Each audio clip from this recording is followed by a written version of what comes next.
So I look at if the content is just good to begin with. If it's an interview that you wrote out and it was a great blog read, then most likely if the person is charismatic, has good personality, they also then can put that on audio, and then you add video and it just like supercharges it all, but it all starts with good content. And now I'll go to the YouTube example.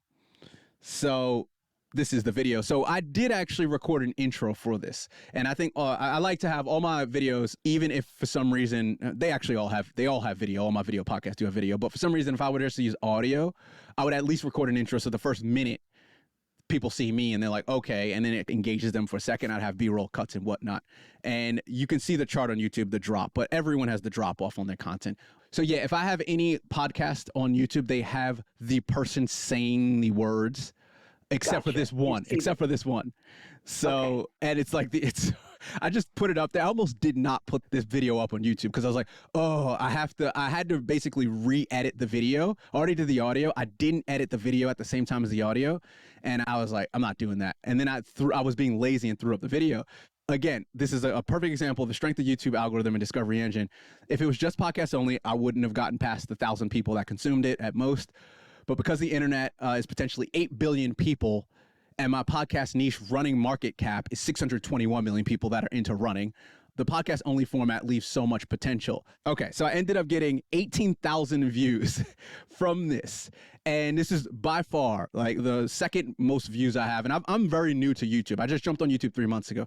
I have been using video to promote my podcast on Instagram Reels and TikTok for the last 2 years. But I just jumped on YouTube because obviously everyone's like, YouTube this, YouTube that. And I wanted to be smart about YouTube, and I wanted to have everything ready to go and do it the right way.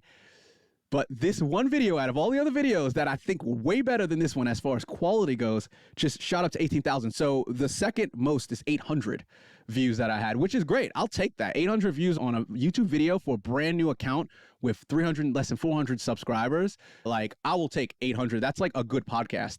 But it shot up to 18,000. The biggest takeaway is that it's heartbreaking.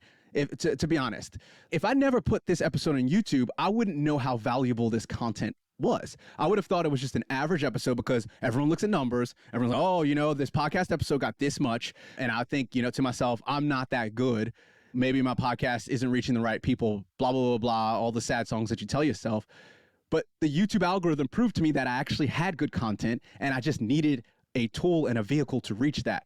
So again, I'm obviously super pro YouTube, a very pro podcast, but this is so new to me. This happened all last month, and I was so happy I didn't present last month because I have this case study of YouTube, and it just goes like podcast. I'm sorry, I love podcasts, but there is no magical, I'm going to show you a podcast to a whole bunch of people that really want to watch it. That doesn't happen in the podcast world. You got to promote the hell out of it. You got to hope and pray that someone does X, Y, Z, and people aren't getting on the Apple charts anymore. In that front page of Apple, people aren't searching that way. I will stop beating that dead horse. YouTube is great. I haven't even gotten to should you use it yet, but these are just all evidence and more examples and raw data. Proven data on the impact of video in podcasting.